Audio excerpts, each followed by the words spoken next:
And away we go.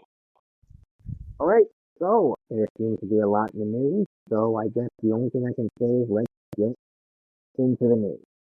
What is the first? Absolutely.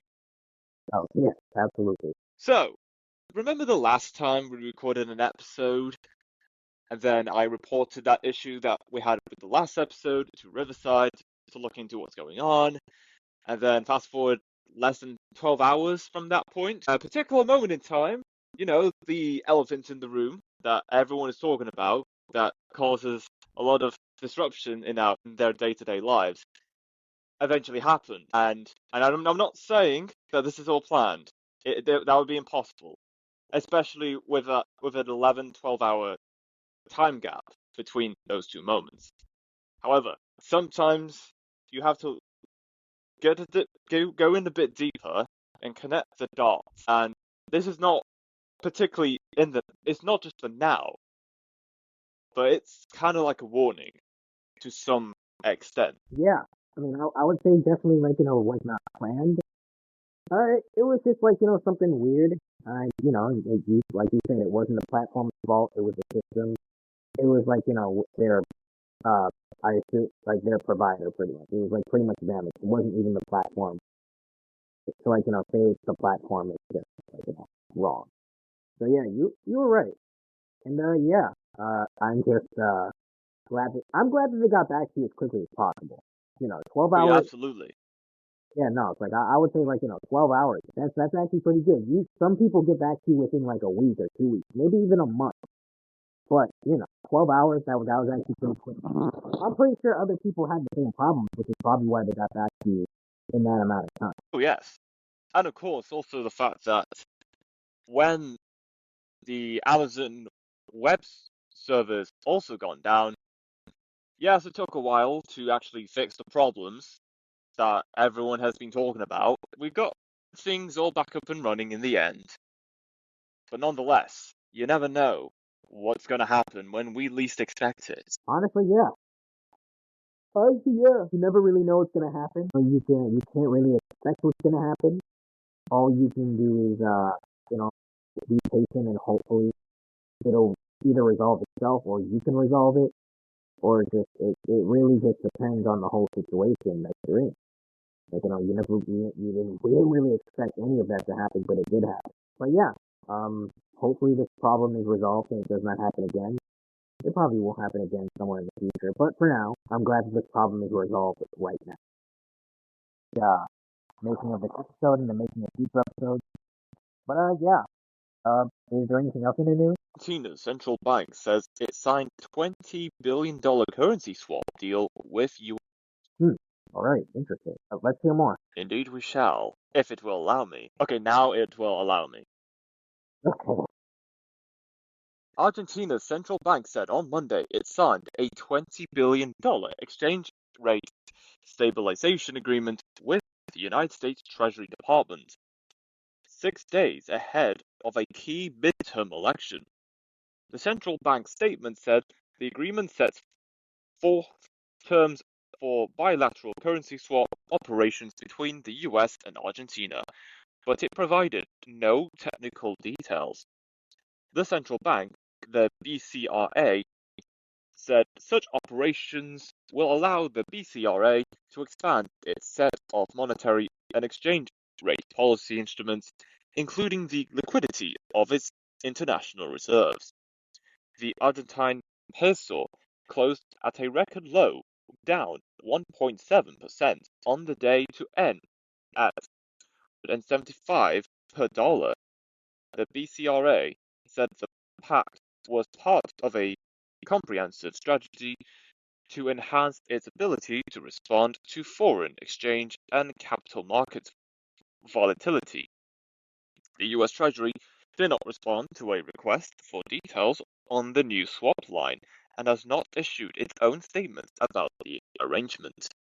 US Treasury Secretary Scott Bessent said last week the agreement with banks and investment funds would be backed by International Monetary Fund special drawing rights held in the Treasury's Exchange Stabilization Fund that will be converted to dollars. Very interesting. What are your thoughts on this initially? Nice to see Argentina doing well, but at what cost? I'm not against having such collaboration agreements like this being made, so long as there are enough positive outweighing the negatives, so long as there isn't too much reliance on said agreements with said country to ensure that there is prosperity and a whole lot of benefits coming from that agreement.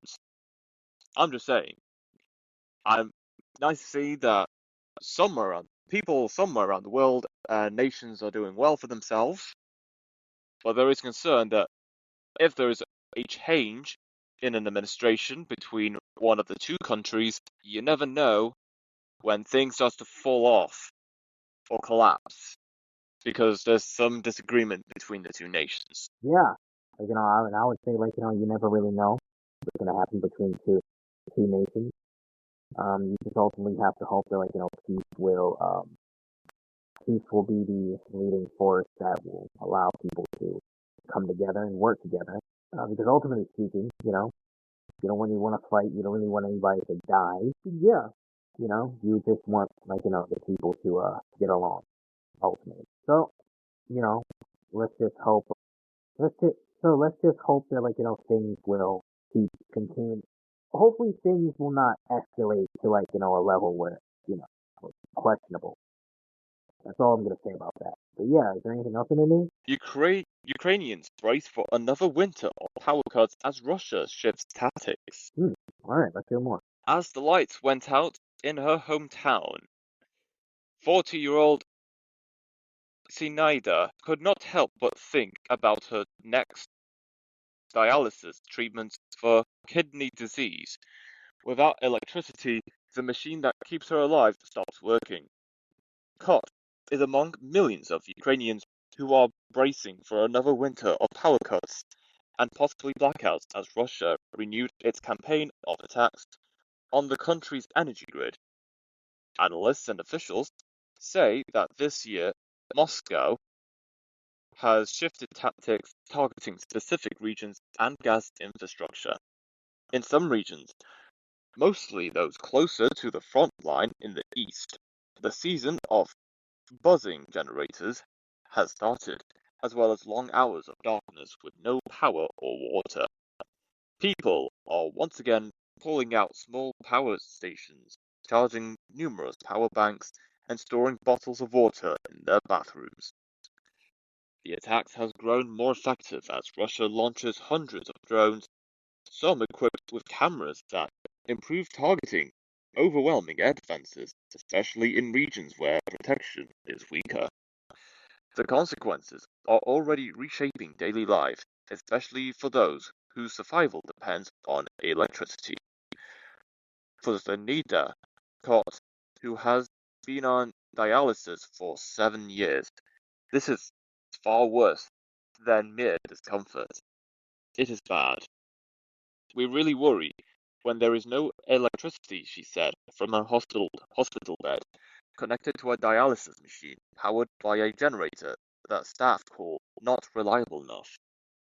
If there's no treatment, I would die. I would not exist. I don't really know what to say. I don't really. Do you? It's awful. It's absolutely Yeah, it is. devastating. Not just for the Ukrainians that have to rely on what limited electricity there is left, but for the entire country of Ukraine as a whole. Because even if there are Ukrainians that aren't close to the front line, and especially particular Ukrainians that are enjoying their normal day-to-day lives within Ukraine, whilst there is battle between Ukraine and Russia still going on, this has gone far long than it should have been. In fact, this has gone far enough, long enough. I think now, if not then, comes to a point that both Russians and Ukrainians want this conflict to stop, and both sides will certainly argue, and I agree with their arguments that one side is still prolonging the war. I agree. Their governments are still continuing and prolonging the war, costing more lives and continuing depreciating and limiting access to essential necessities, electricity and water that's needed for locals living around the conflict area. Yeah, I would say yes. It's very unfortunate for everyone involved. Definitely unfortunate for the Ukrainians. I mean, yeah, it's like you said about the internet. It's definitely it's unfortunate that they have don't have that much access to didn't have that much access to the internet. I mean, because the internet has been it's become like a huge part of our society. Most people can't can't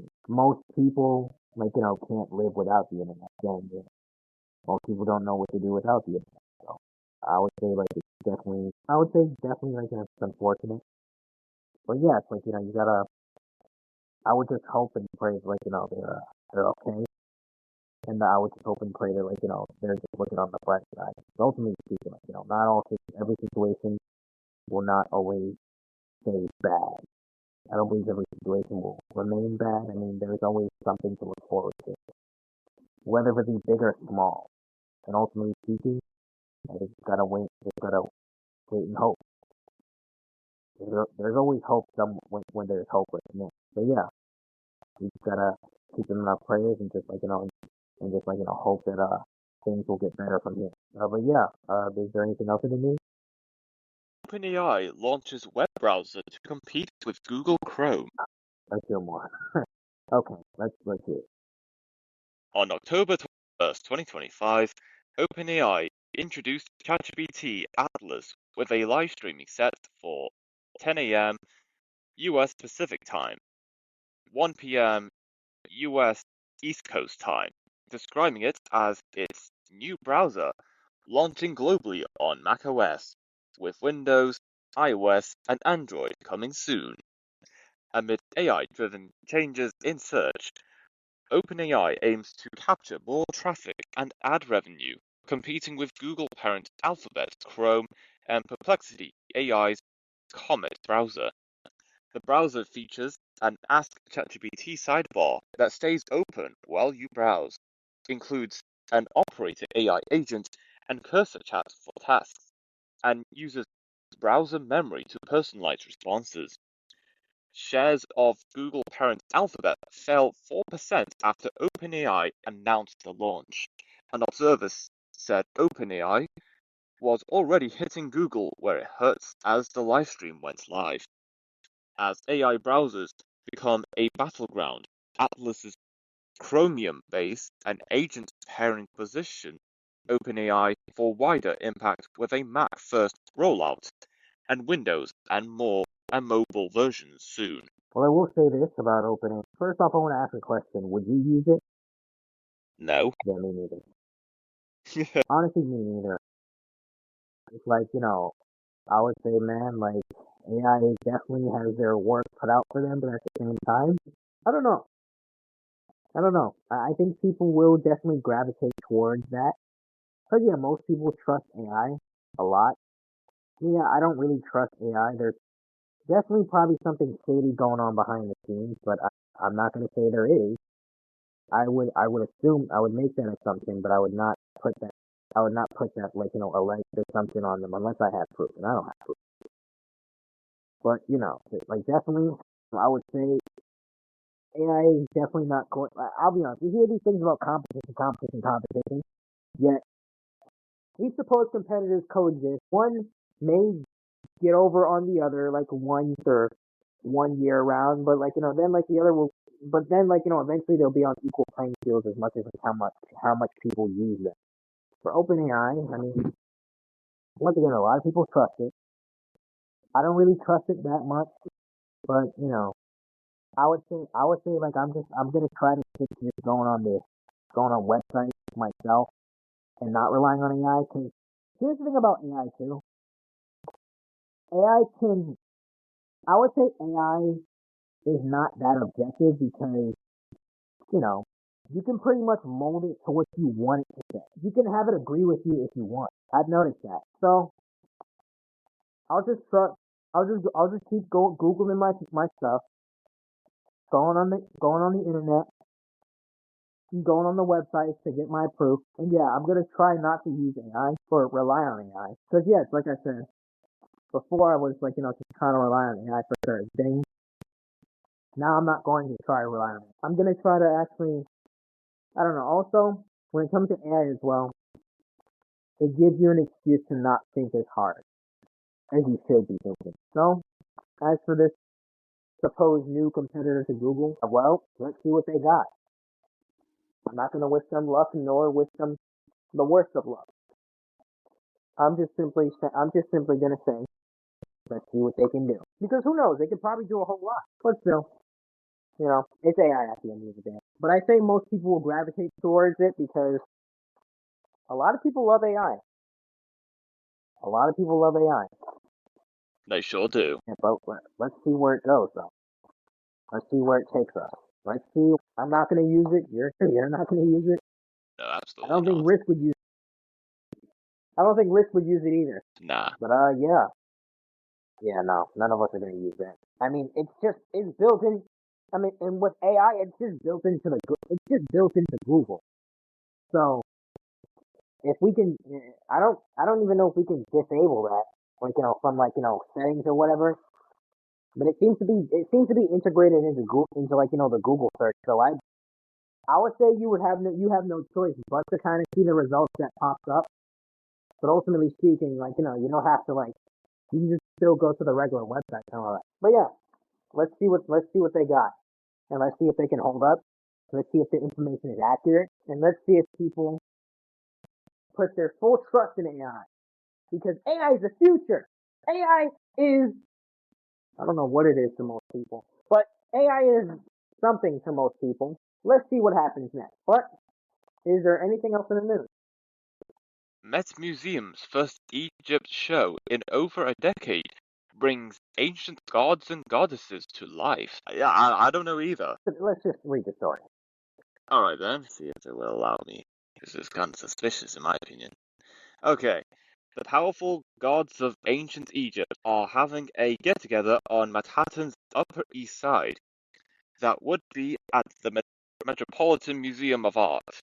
It's been more than a decade since the museum's last big Egypt show, so Divine Egypt, a lavish exploration of how ancient Egyptians depict their gods, is a major event, as evidenced by the crowds packing the show since its October 12th opening. After all, few things excite the museum going public like ancient Egypt, notes Diana Craig Patch, the Met's curator of Egyptian art. It's the first ancient culture that you learn in school, says Patch. Pyramids, mummies, the great tomb of Tutankhamun, they're in our popular culture, books, films, and now video games. But Patch hopes visitors will learn something deeper from Divine Egypt, which explores how the gods were portrayed by Egyptians, both royal and common, and not only in temples, where only kings or priests could go, but in daily worship by ordinary people. Ancient Egyptian You know what? civilization lasted. Go on. I was gonna say you said something really interesting. You said like these are like we learn about these gods in school and all that stuff, and I'm like, and I realized you're absolutely right. But I'm like, but I'm saying to myself, man, why are we even giving these gods attention? Why are we even giving these gods attention, man? Like, why aren't we giving like the true God attention? Yeah, sure. You have your own depiction on what God is. So like, but like, those people don't really know what God is or who God is. They're just, they're just falsehood. And on top of that, you know, you said that we learn these in schools, which is true actually. Now that I think about it, I'm like, why are we learning about these? Why are we learning about these like false gods in schools? I mean, if we're gonna talk about like all these gods, man, we might as well talk about like Yahweh. We might as well talk about like Jesus Christ.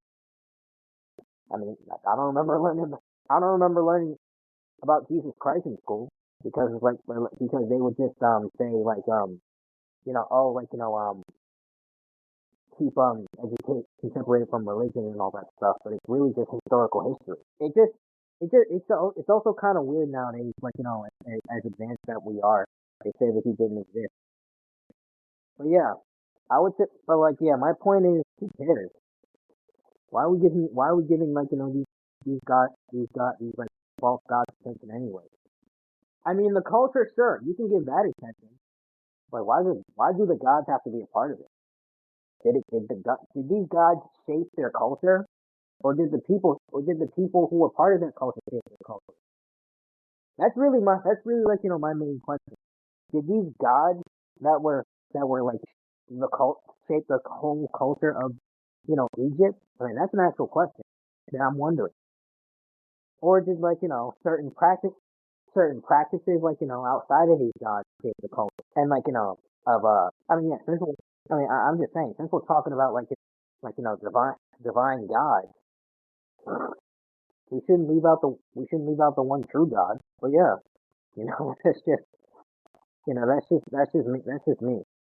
And yeah, it's like it's just very very obvious. It's like they say it's culture, but like most people just I don't know. It's idolatry to me. It's all the same. But do we know the names of these gods though, or like or are they just giving a description like how like we're gonna how, or they're just giving a description that like that's what they're gonna show at that museum, They or just like they said have like they just actual gave a names. description on what's being shown at Divine Egypt. Gotcha. All right. I feel But like yeah, in that's all I some gotta say. way that these news stories covering Divine Egypt exhibition at Met Museum in Manhattan is some kind is in some way a kind of advertisement. Like, if you want to know what kind of gods that the Egyptians bow down to or look up to, this is like people that reading these articles all have to go to the exhibit themselves to find out for themselves. So that's just how I see it. Yeah, I have some idea. I have some idea on like what Egyptians used to worship in in the Bible. I have some idea. I kind of forgot their names, but I have to like reread it. But like yeah, I do have some idea on like the gods that Egyptians used to put their trust and faith in. I believe there was a dang, I believe that there was a goddess of like if I can remember from the top of my head, there was this goddess or god like of fertility or something like that. That's like that's like the main one. That's like the main one that's coming to mind, right? I guess to bless the womb in a way. I'm not really sure. I'd have to reread it again, but yeah, that's like the only one that's coming to mind. But yeah, I see like them just displaying like this type of stuff, man. But like they don't display the truth. But yeah, yeah, let's keep reading more about like what else they're gonna like display. Okay, just trying to find the article again. Man, kind of funny, kind of funny slash weird when women can ask like men who fall in love in like 5 flowers, do they exist? Yeah, they exist. You're just looking in the wrong place. Ancient Egyptian You're just looking civilizations. for love and Okay, the yeah, divine land. Yeah, got it. so the divine landscapes of ancient Egypt is full of gods. Actually, 1,500 if you count all of them, said Patch, leading the Associated Press on a tour last week. The show focuses on 25 main deities. Even pared down to 25, the research was daunting. The material and the textual information in Egyptology is fragmentary. What's more, the Egyptians kept bringing in new gods or giving established gods new roles, and so that makes it a very complex but fascinating landscape, Patch says. One aim is to show visitors that all of these images concern how ancient Egyptians related to their world. Those gods were how they solved problems of life, death, and meaning. Problems that we're still trying to solve today. Opening greetings from Amun-Re and a king named Tut. Do you think that the boy king Tutankhamun, aka King Tut, would be the star of any party given the astounding riches from his tomb? the world has come to know. But in a sculpture that first greets visitors from the Louvre in Paris, the solar god Amun-Re sits on a throne, presenting the much smaller pharaoh beneath his knees, or rather protecting him, with hands resting on the small shoulders. The god is identified by his feathered crown, curled beard, divine kilt, and jewelry, and is definitely the main attraction. Amun-Re was worshipped at the Karnak temple complex. The presence of Re in his name links him closely to the sun. Did you say Pharaoh? Yes. Huh. Wow. Ironically, I think that was one of the things in the Bible. I'm not really sure. I'm not really sure if that's the same one. It might be actually. It might. Anyways, yeah. So pretty much what I gather from that story is like, pretty much, uh, these gods are not, these false gods are not even, are not consistent. I mean, yeah, it's like, I understand that, like, people need something to, like, kind of go to and worship, solve their problems. And yeah, I would say, like, I would say, like, or to pray to. I would even say studies show that, like, prayer can definitely, like, rewire and fix the brain. Rewire the brain in some way, shape, or form. It can help you become more calm. But the problem is like who you praying to, who you worshiping, and like is this God consistent? Is this God like consistent, and is he not like man that changes his mind? But I would say yeah, it's like if that's the Egyptian culture, then you gotta really change up that culture. Because, you're revering and worshiping false idols. That's how I see it because it's like I don't know, it's like if you gotta change the God's uh you gotta change God's a certain God's way of doing things to fit your society, your current society. That's not a God. That's I don't know what that is. It's something. Well, no, it's an idol. It's an idol. That's actually the only. That's what it's an idol. It's not a God. A God would not a God doesn't change.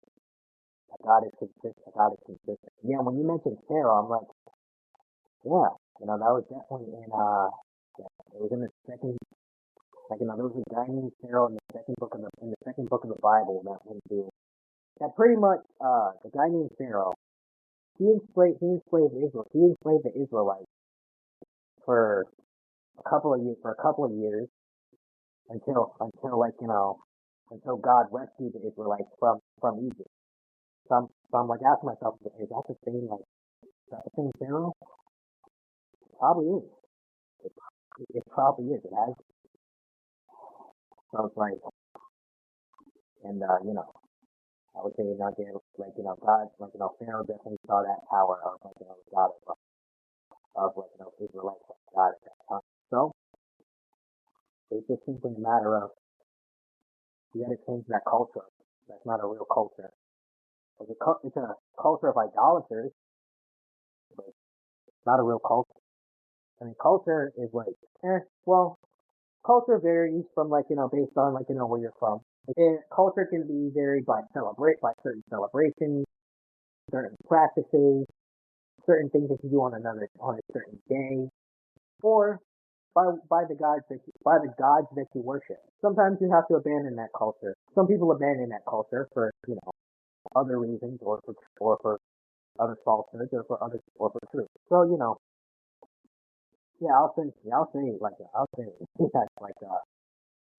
it like yeah, either truth or falsehood, or even bigger falsehood, until hopefully it leads to the truth. So yeah, that's all I gotta say about Egypt and their culture. But yeah, is there anything else in the news? Trump takes biggest L in American history. Come on, Trump. You just helped the people in Gaza. What L could Trump have possibly taken in the year 2025? I thought Trump was supposed to be the greatest president of all time. The savior of America. The Republicans' Lord and Savior. I'm joking. I'm joking. I don't think all Republicans think that. Some people, some people. But yeah, it's like, but yeah, no, I thought Trump was supposed to be like, this mighty, great president. What L could he have possibly taken? Let's see. Donald Trump calls for Thomas Massie, the only Republican who hasn't taken money from Israel, to be thrown out of Congress. So, Trump wants a man who did not compromise himself to Israel to be thrown out of Congress because he didn't have to take money from them.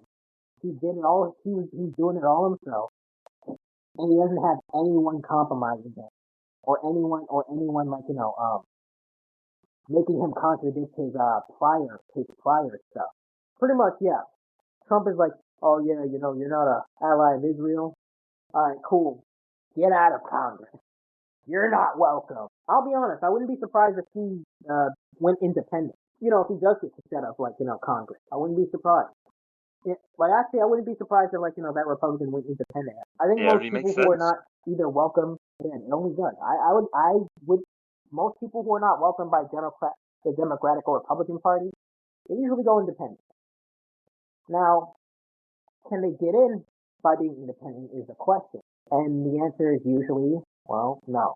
No. You have to work extremely hard for that, actually. Harder than most of the candidates in the Republican or Democratic Party. Because they're gonna get TV time. They're gonna get coverage. The people who, are bought and sold, they're gonna get their time in the light to prove why they're the better candidate. Shoot, that one Muslim guy, let me see if I can pronounce his name. I think I sent something in the chat.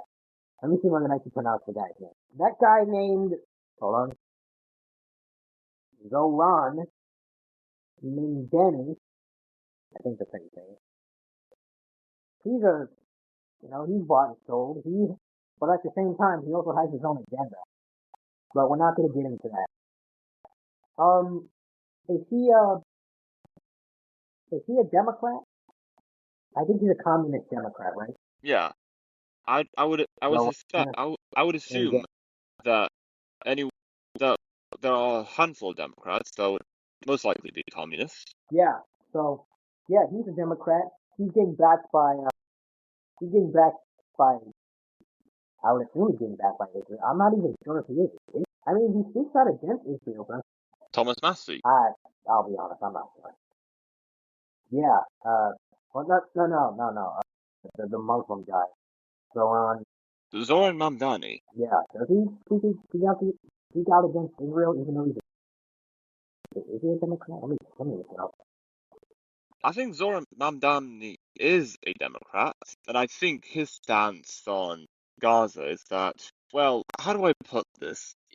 Last time I remember, I know for certain he is a Free Palestine kind of guy, yet when he was asked about would you condemn the actions of Hamas or want Hamas to lay down the weapons, I don't think there's much from Zoran regarding that whatsoever. Sure, he's made his stance on All Gaza right, clear, but nothing on Hamas. Last time I remember. okay. So let's leave him out. Let's leave him out then. Yeah, let's leave him. Let's leave him out. Then. But okay. Anyway, yeah. Back to back to back to comment. Yeah, I would say yeah. I wouldn't be surprised if he went independent. I mean, Trump is just. I would say and if he's independent from Israel, if he doesn't get funding from Israel, and if he got elected, Republicans would follow this guy. I mean, I know they revere Trump a lot, and they revere the Trump family. Most Republicans, I'm not sure about all of them, but most of them do. They revere Trump. Some of them even worship Trump. Some of them, not all of them. Some of them, and they're wrong for that. But some of them. But yeah, I think they would be best to follow Thomas because he has not folded yet or at all. Hopefully, never. But yeah, Trump's probably just mad about that because they're against our greatest ally, Israel. I'm not even taking a side here. I'm just just stating other people are saying pretty much, yeah, Israel gives them that, yeah, I'm not against any of them. I just want them to make peace. Obviously, I'm not going to pick a side between Israel and God. But yeah, I would say there's definitely a lot of work to do. And I don't think Trump is going to be that savior that most people want him to be. Again, Trump is compromised. The Democratic Party is compromised. The Republican Party is compromised. Compromised. I mean, they both take. I mean, they both take money from. They both take money from Israel. So it's like I wouldn't consider being either one. If I was a political person, I would not consider either or. They're both compromised. Unfortunately, is it ever going to be fixed? No. And I'll be honest, you would have.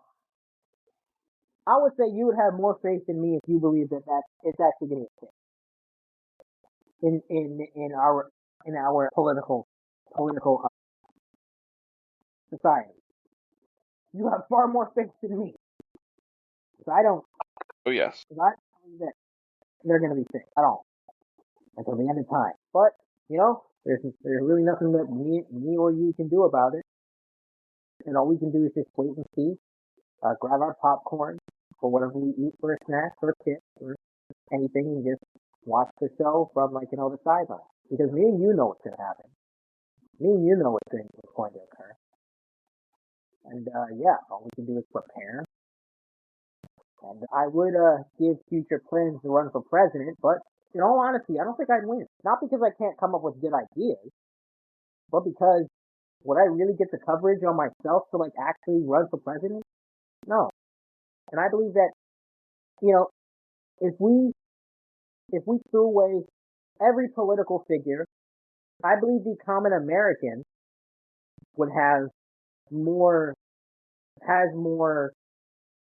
actually has real plans and wants to, and I believe the common American with a patriotic spirit has real plans to make America great.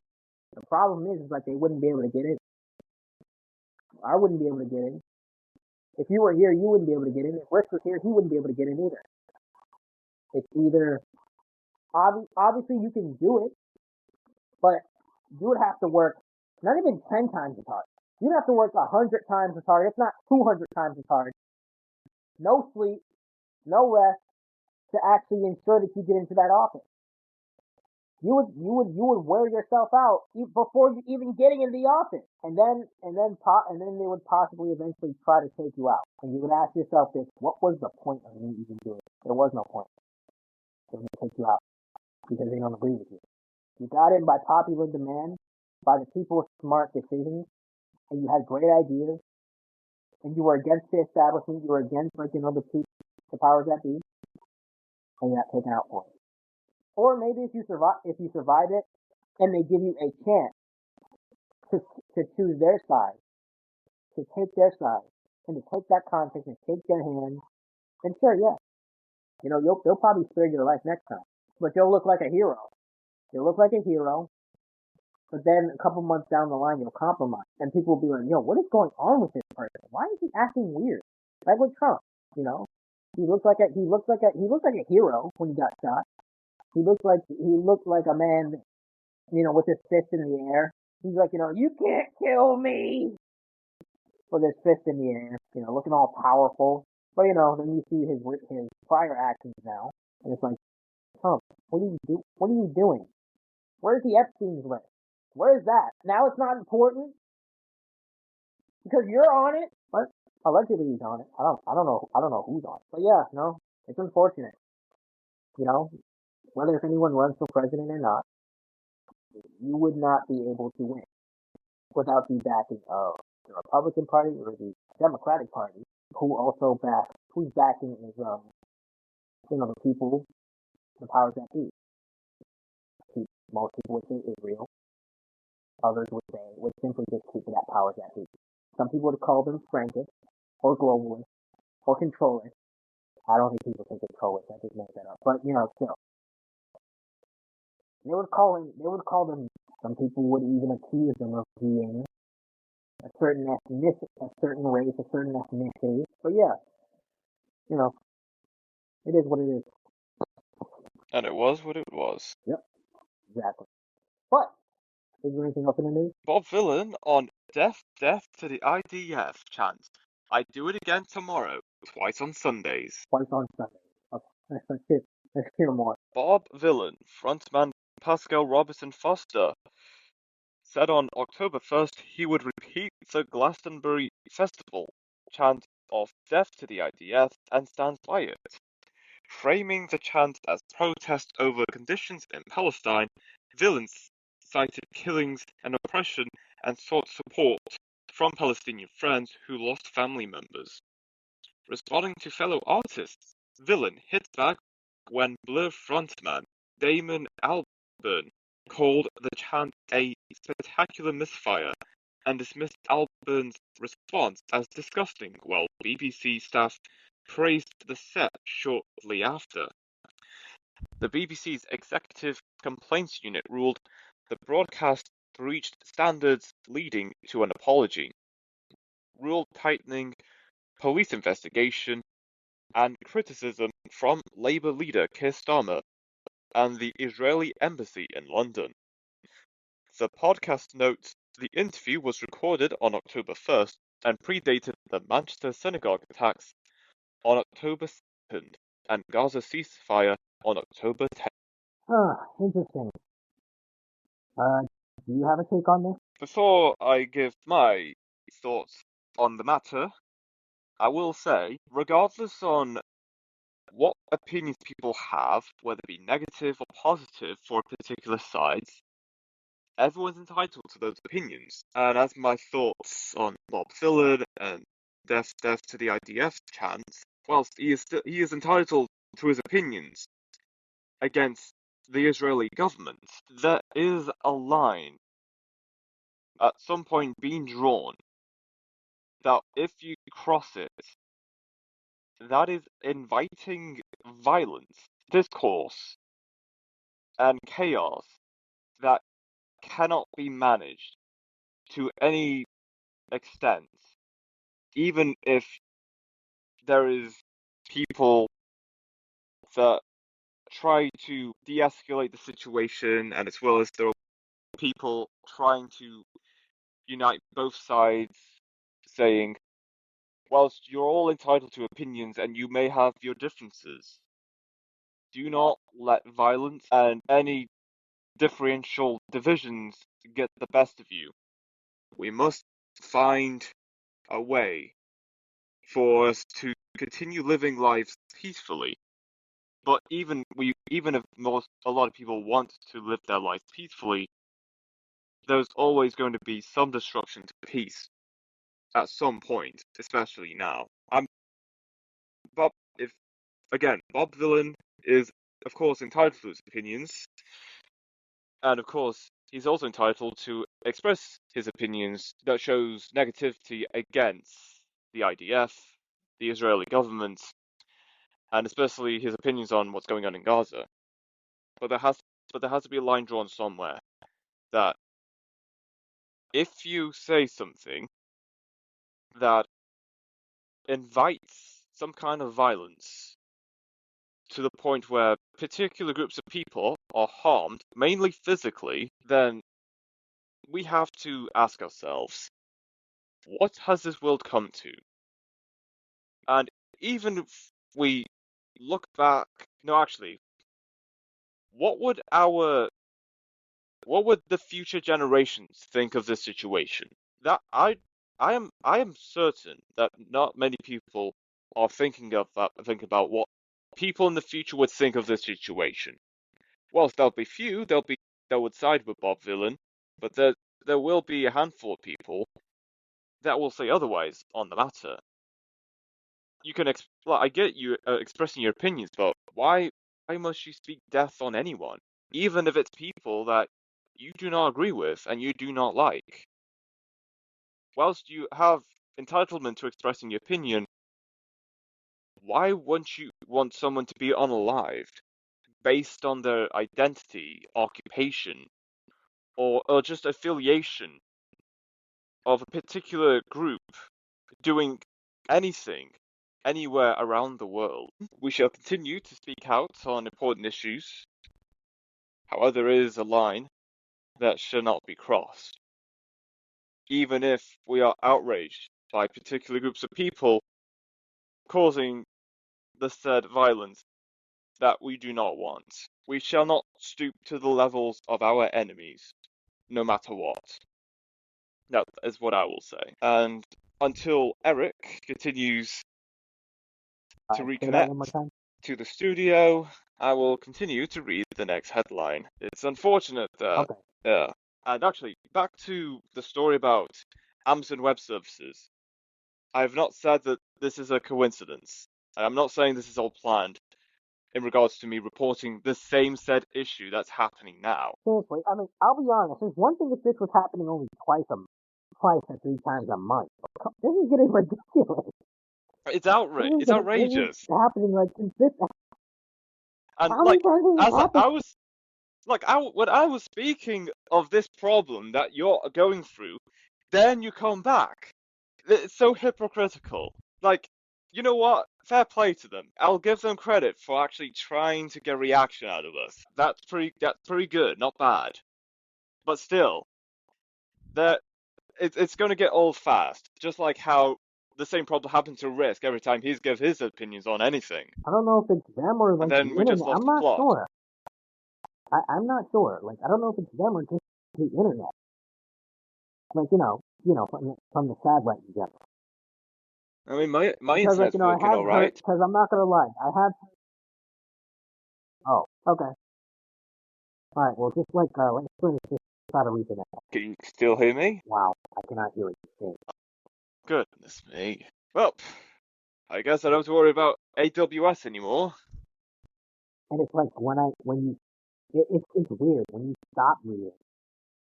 I can slightly hear you, but also It's all over the place. it is. Okay.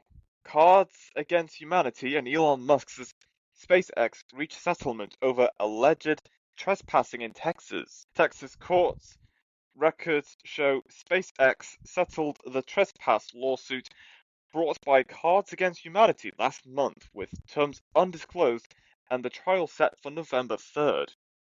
Cards Against Humanity bought the Cameron County plot in 2017 as a stunt to oppose President Donald Trump's border wall, crowdfunded with 150,000 supporters, $15 donations totaling $2.25 million. In court filings, the game maker alleged SpaceX trespassed in 2024, dumping equipment on the Cameron County property, admitted during discovery, and occupied it for 6 months, with equipment now removed. Cards Against Humanity said supporters will not receive cash, but a mini pack of Elon Musk cards, settling to avoid trial costs under Texas law. The case moved quickly through discovery and was headed to November for trial before settling last month, fitting Elon Musk and his company's pattern to resolving disputes like X did earlier this month. Well, all I can say is, crikey.